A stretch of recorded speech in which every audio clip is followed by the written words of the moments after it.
For Pacifica Radio, September 14th, 2014.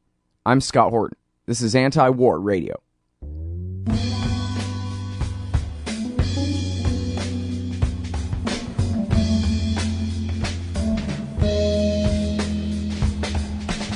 All right, y'all, this is Anti-War Radio. I'm Scott Horton, here every Sunday morning from 8:30 to 9 on KPFK 90.7 FM in LA.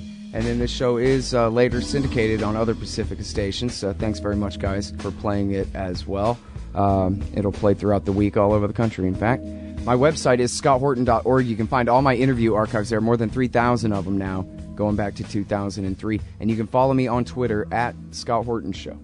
Today's guest is Matthew Ho, and he famously resigned from the State Department in 2009 in protest over the surge policy, was a Marine in Iraq before that, and has become an anti-war activist and a writer and also a PTSD activist as well, I should mention, very importantly.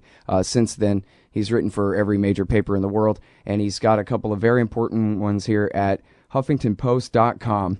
The Beheadings Are Bait, and then the most recent one is Perpetual War and Shame is Our Policy. He is senior fellow at the Center for International Policy. Welcome to the show. How are you doing, Matthew? Good, Scott. Thank you for having me on. Very happy to have you here, and it was great to read this article. We're spotlighting it all weekend long at antiwar.com, and it's a great one. If it's all right, though, I'd like to start with the previous article. Most important to me, the beheadings are bait. And I have to tell you, I was reminded when I read this of a column written back in 2011 by Jeff Huber titled Bin Laden, Dead and Loving It. And it was about how this is the most powerful general in the history of the world. From hiding in an attic, he can command armies to move by the millions across the face of the globe. Even from his watery grave, he continues to accomplish his goals because he's enlisted American foreign policy as his tool. And it's certainly a theme that you've picked up on here. And it's just so funny how everyone seems to accept that if the man with the knife says, "America, you better not come back," that's what he really means, as though he can't anticipate that that's the best way to get us to come back. Yeah, it really is. It's really quite astounding that we seem to continue to play right into the hands of these terror groups, which are mainly composed of these ultra-religious psychopaths. You think they wouldn't be quite so capable of manipulating us so easily, but they are. I mean, we've seen it time and again. Of course, as I mentioned, and other people have mentioned as well too. Bin Laden's strategy for quite some time before he passed away, or before he was killed, I should say, was to draw the United States into a conflict so that he could weaken us, not just militarily, but economically and morally. And you see that pattern throughout since the September 11 attacks, but most especially with our, god-awful invasion of Iraq in 2003.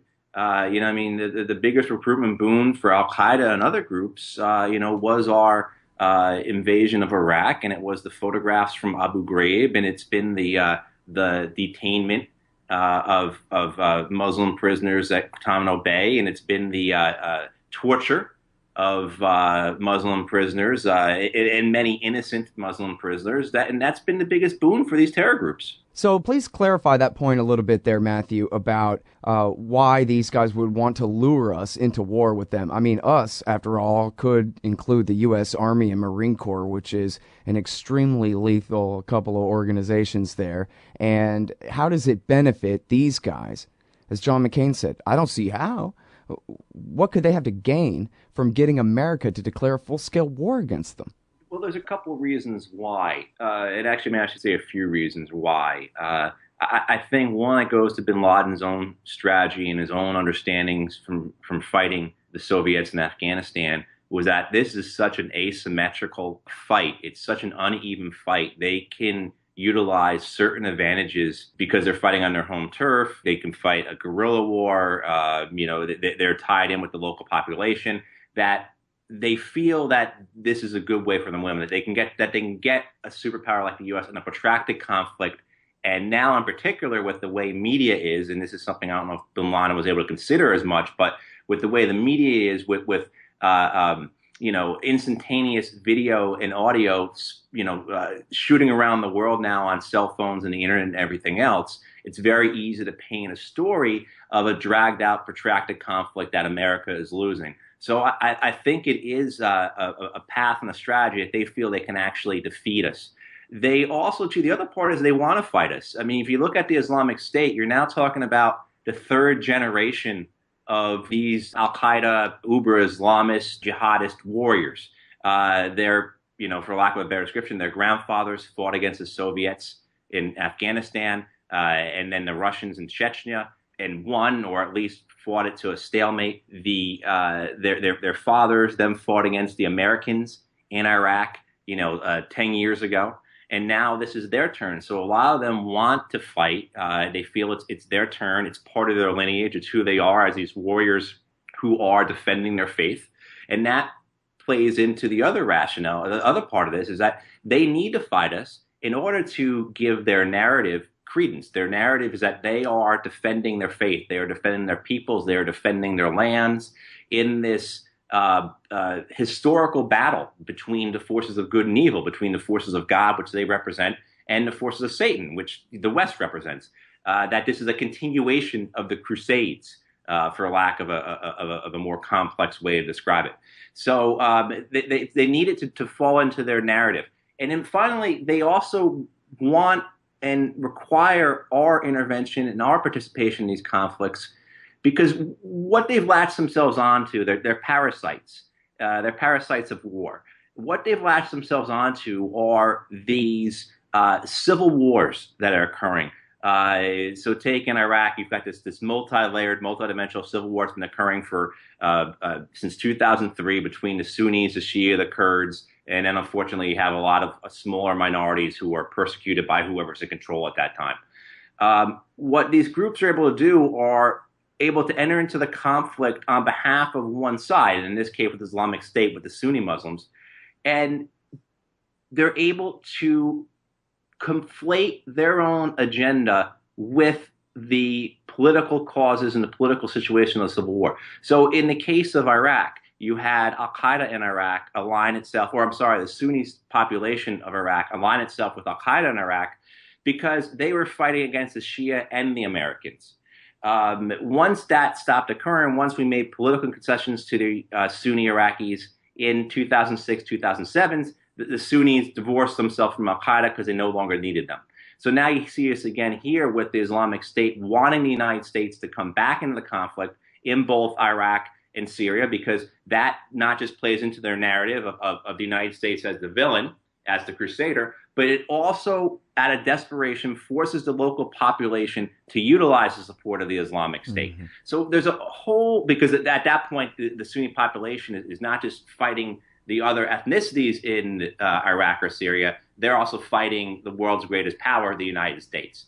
So there's a number of reasons why this plays basically right into the hands of the Islamic State, and why they want and need our participation in these civil wars. Mm. In other words, like Randolph Bourne put it 100 years ago, war is the health of the state. Just the same reason George Bush needs an enemy is the same reason that Obama and Osama and Omar Baku al-Baghdadi need enemies too. And in fact, always with terrorism, like you're saying, it's an asymmetric battle, and the action is in the reaction. They didn't think that we were going to turn tail and run after knocking our towers down. They knew that we would go over there and invade. They were trying to get us to invade Afghanistan. And then, as Michael Scheuer, the former chief of the CIA's bin Laden unit, put it, the invasion of Iraq and all the rest of this is just the hoped for but unexpected gift to bin Laden. And in 2010, his son gave an interview to Rolling Stone magazine from a bar in Damascus, where he explained how his father was so excited that Bush and Cheney had come out on top of Gore Lieberman in the election recount, because he had them perfectly pegged as a couple of pretend tough guys with these corporate connections. You know, he's the scion of the Kennedy family of Saudi Arabia, after all, right? The son of a billionaire, no Taliban caveman, him. And just like in the speech that you quote here, He was looking forward to them exploiting the opportunity to the fullest extent. That was the bet he was making, and that was exactly what they did. And that was why he says in that speech, and the only people who benefit are me and the politically connected corporations in America who are benefiting from the war. Absolutely. To your point about bombing not defeating an enemy and actually bringing them together, the United States understood that. Robert McNamara, the Secretary of Defense under Kennedy and Johnson, who led the war in Vietnam. He was part of the study group that after World War II determined, for the U.S. government that bombing, the aerial bombardments of Germany and Japan did not have a negative effect, a deteriorating effect on the populations in terms of their morale. It actually strengthened the morale of the population. And we saw that here on our own, and certainly, we dropped more tons of bombs on the North Vietnamese, than we did on both Imperial Japan and Nazi Germany. And that didn't cause the Vietnamese to give up. And certainly, then you can see it here on our own. If you go back a year and a half to the Boston Marathon bombing, that didn't cause the United States to break apart and splinter and leave the Middle East. If anything, it caused an upswell in our desire to bomb them even further. Them being these Islamic terrorists that no one seems to really have a good handle on who they are, right? But in terms of the general American public. But, and it united people behind the people of Boston. You had the whole Boston Strong phenomenon carry about, led the Red Sox to the World Series, which is really a blow on a lot of hearts of people from New York and New Jersey like me. But you're right, Scott. The notion that somehow bombing is going to achieve your objectives just doesn't seem to just doesn't seem to come about unless your objective is just like we've been talking about, to get the other side to overreact and to rush into a conflict, basically to panic, to hurry about and to make some very, very serious strategic mistakes. Hey, when I was on the ground in Iraq and fighting in Iraq, one of the hardest things we had to instill in our younger Marines was the notion of tactical patience. And what that meant was, if you get hit by an IED, do not go rushing after the person who laid the IED, particularly if it's so easy to see him, because there's a good chance there's another one along the way to get you, and that's the trap. So this notion of tactical patience is something that is enshrined, among those of us who actually fought the war, but something that our policymakers and general public don't seem to understand. That, look, there may be reasons why this very small group is doing this to, goad us, deliberately provoke us into making very serious mistakes and very serious blunders that will only aid the terrorist group's agendas. All right. Well, I'm Scott Horton. This is Anti-War Radio. And Matthew, as we're recording this on Saturday evening, the news has just broken that David Haines, the Brit who was a journalist, has now also been beheaded. Another one of these provocations. This one begins, apparently, according to Twitter, with a clip of Cameron, the Prime Minister of Britain, instead of Barack Obama, trying to bait the British to come with us. Pretty obvious, but they want to take the bait, so they'll take it, I guess. But now, it is Matthew Ho. He's writing at the Huffington Post, everybody. The beheadings are bait, he correctly says, and perpetual war and shame is our policy. And that's the second half of this interview is, what is to come from this. And there's just no mincing words about it. You are absolutely predicting the worst based on what's already happened and what Obama has announced is his strategy going forward, Matthew.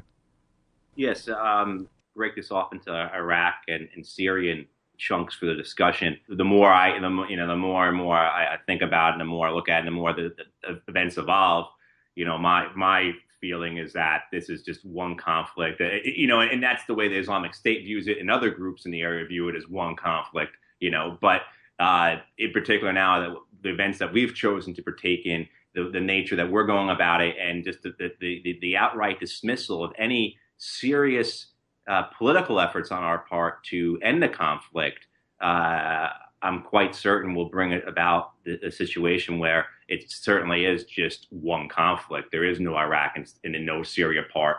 A government of Baghdad in the east and the government forces of Syria in the west, but for the most part, just one large conflict. But certainly, with the situation in Iraq, I expect the conflict to devolve to levels of violence of 2006.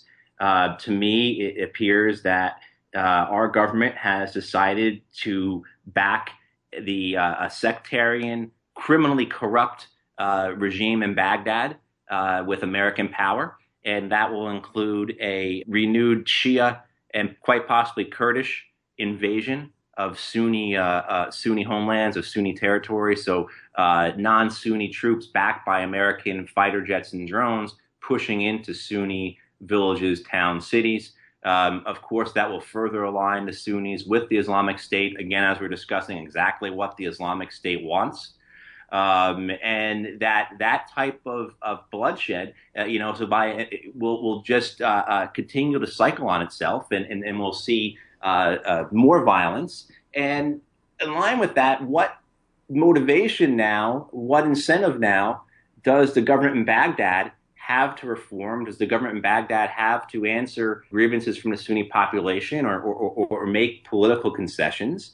So I think you're going to get in this spiral of violence that's just going to get deeper and deeper in Iraq with no political conclusion.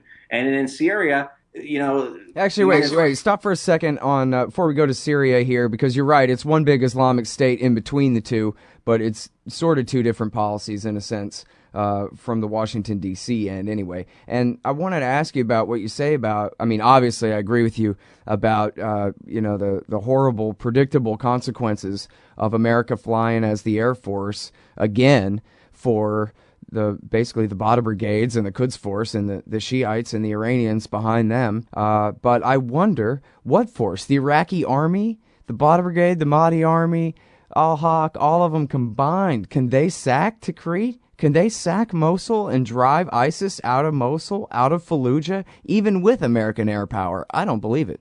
No, I don't think they can. And I think you're going to get this bloody stalemate that's going to occur between the sides, and then, of course, what you'll get again, I think, is what we saw so prevalent in the war in 2005, 2006, 2007, the massacre of civilians by death squads from both sides.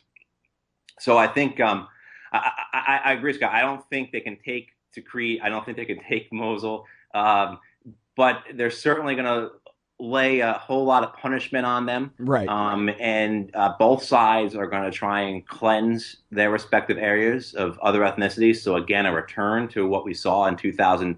Although we start seeing, I was there in 2004, we were seeing as early as 2004. Oh, it's already started again now. Yeah, it's on in Baghdad right now. Yeah. I mean, exactly. So so I think you're just going to see violence perpetrated against civilians again. You're going to have a bloody stalemate of their forces. The Iraqi army, I think the bulk of the fighting will be by the Shia militias. It'll be interesting to me to see what Sadr's militias do, or whether, and will we then see possibly, will the Shia side fragment, as they're certainly capable of doing, and will there be inter-Shia fighting again and killing again, just as we saw throughout, the period of our occupation there. So really, yeah, it could be quite a mess. To me, it just looks like the image I have is just of us basically now fencing off Syria and Iraq and turning it into a free fire zone for us to drop bombs and shoot missiles at targets that we think are quote unquote bad. That's what really is, and not caring about what comes out of it.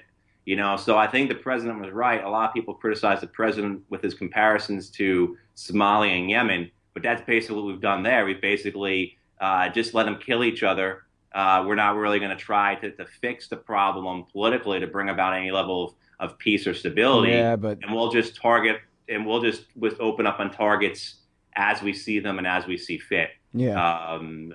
So that's my fear is what the actual policy is going to look like. In other words, there's really no one to coordinate a real war with on the ground, and so they're just going to fly around and do pot shots basically. But so Now, I have a $10 bet with Gareth Porter. I say they're going to send in the Marine Corps before New Year's. I really think before Thanksgiving, probably, because of just what we're talking about. You brought up Muqtada al-Sadr and the Mahdi army. They're not going to even try, especially fighting for Uncle Sam. They're not going to go and fight and take over these Sunni cities. And there's no reason to think that the Bada Brigade, a.k.a. the Iraqi army, is going to either. The Supreme Islamic Council's goal all along has been to break off southeastern Iraq and make it Shiistan and screw the Sunnis. And so they know better, in other words, than to attempt to rule Fallujah, Mosul, Tikrit. It's not their territory. It's alien land. That's why they withdrew when ISIS came back in June.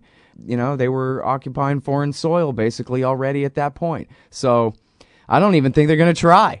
But here's the problem though, is Al-Shabaab in Somalia never had a telegenic leader like Omar Baku al-Baghdadi or whatever his real name is up there, like Mussolini on his balcony with his suicide belt and his legions of followers and this giant piece of territory the size of Great Britain, before Scotland secedes. And so, PR-wise, that's why I'm predicting the absolute worst with, them dropping the Marines back off over there, is because they're going to have to drive these guys, for domestic politics' sake, they're going to have to drive these guys out of Mosul and, later then Raqqa, probably in Syria too. And I just don't see how, with the assumptions of the empire, that they could possibly let this slide or wait for a different solution to present itself or anything else. I mean, who else? The Turks have the land army to do it, but they will not do it, obviously. They won't even let us fly our planes from Turkey to do it. And so it's got to be the Marines if it's going to be anybody at all, I think, which I'm not saying I'm for that. I'm 1,000% against it, but I'm just a pessimist. Yeah, I think, my fear of how America gets further involved in this is, say, just, we're doing all this, we're being provoked into it because a guy with an English accent is cutting off the heads of American and British journalists. And so what happens then when one lone guy here in the United States walks into a McDonald's with a handgun and shoots up the place and yells, Allah Akbar, long live the Islamic State or something? What are we going to do then? What happens then when there is an act of terrorism? How are we going to react then at that point? And I think you're going to see an all-out blitz by the Americans, to kill al-Baghdadi, because we need to get him off the airways. Because exactly your point, as long as he's standing up there on YouTube videos, and addressing crowds of supporters, we're losing. And again, this is all for domestic U.S. political consumption and theater. So, but the problem is they'll just Baghdadi will be replaced by somebody else. I mean, and we can get the guy with the British accent who's cutting off heads, but they just need to find one other person with a British or an American accent. I think they can tolerate having a Sunni-based insurgency, even led by Al-Qaeda and Iraq types, again in Iraq for a while. What they can't stand is them really being a state. Before, when they called themselves the Islamic State of Iraq, everybody laughed. You're not a state, you're a group. But for them to actually have territory and say, oh yeah, we are too a monopoly on power around here, that is what is unacceptable in D.C. Yeah, absolutely. You're right. They and that's why my point, I feel that how it's going to look, and this is what's the shame of our policy and what's so immoral about it, so shameful about it, is that we don't seem to care about finding a real solution here. We don't seem to care about actually ending the war, about ending the slaughter of hundreds of thousands of people, that we're okay with, just as you described. This insurgency going on, as long as the optics look good, as long as they don't control a safe haven or don't have a state, that we're okay with them slaughtering one another. That's why I think of the worst of this, and I think of the worst of the Obama administration in this as well, because it really is quite gutless, quite cowardly. The president says to the American public, the Islamic State is not an immediate threat to the United States. General Petraeus on Thursday said we should not overestimate the Islamic State. They're nothing like the group we fought in Iraq in 2006, 2007. Up and down the chain of law enforcement and military in the U.S. government, they're saying the Islamic State is not a threat to the United States. But we're still going to bomb them because that's the politically best thing for us to do. Right. We're going to jump into the bloodbath that's going along on the Tigris and Euphrates rivers because it makes good political theater for us to do it. And that's what's so disgusting and so abhorrent to me, is that our country really doesn't seem to care about finding a political end to this conflict, but rather just wants to participate in the killing for the optics and the good domestic political sense it seems to make right now. Yeah. Well, and since the policy is, such a disaster on its face, it can only escalate from here, the American involvement. I mean, they already have 1,400 ground troops, as many maybe as 2,000 Army and Marines, plus SOCOM, JSOC, CIA, and mercenaries. And they have a giant quote-unquote secret base up there in Kurdistan that they've been building up, that Mitchell Prothero reported on back in June or early July. And then now the Kagans have this new study out saying, well, we got to send at least 25,000 guys. And they write in here that it is impossible to articulate a direct path to an acceptable end state in Iraq and Syria, which is a complicated way of saying we admit that nothing we say here makes sense whatsoever, and we do not promise even a 1% chance that it will work in any way we could describe to you. Send 25,000 troops. Is that incredible? It is, but this is how, so now you have these established authorities, the Kagans, the Max Boots, backed up. I've seen how this works, Scott. I've worked on Capitol Hill quite long enough. I've seen how it works. In a sense of how members of Congress are briefed and how policy is created. I met with Senator Robert Casey from Pennsylvania, who quite an influential member of the Senate in terms of foreign policy, and I met with his primary military liaison. He was an Army major. This is 3 or 4 years ago, and this major told me, and he was very upset about this. He told me that 7 out of 10 briefings the Senate received on the wars in Iraq and Afghanistan were from private outside groups, not from the Pentagon, not from the intelligence agencies, but from private groups like Kagan's group, the Institute for the Study of War, like from Heritage, like from Center for a New American Security, that are funded by the defense industry, or in some cases directly by the Pentagon. So what I have no doubt is going to occur this next week as Congress comes back into session, as they have hearings, is that the defense industry and their think tank allies are already starting to give, what may be the next steps. If this doesn't work, you're going to have to start thinking about 25,000 troops on the ground. So they're already prepping these ideas. They're already kind of softening this approach, so that people are like, well, we tried that, so now we need to move on to the ground troops. Now we need to put American soldiers and Marines back in a conflict because this Islamic State is so bad that they outlasted our air power. We have to do this. We'll see. I would like to think that the president I voted for 6 years ago, who ran as kind of an anti-war president, would have the spine to say no, but I doubt that. I really doubt that. And I'm like with you, Scott. I don't think it'll be as quick as Thanksgiving or Christmas as maybe you think, but I do think if it continues to unravel like this, you could see a large American force of ground troops on the ground. All right, well, let me stop you right there, Matthew, because I'm sorry, we're all out of time.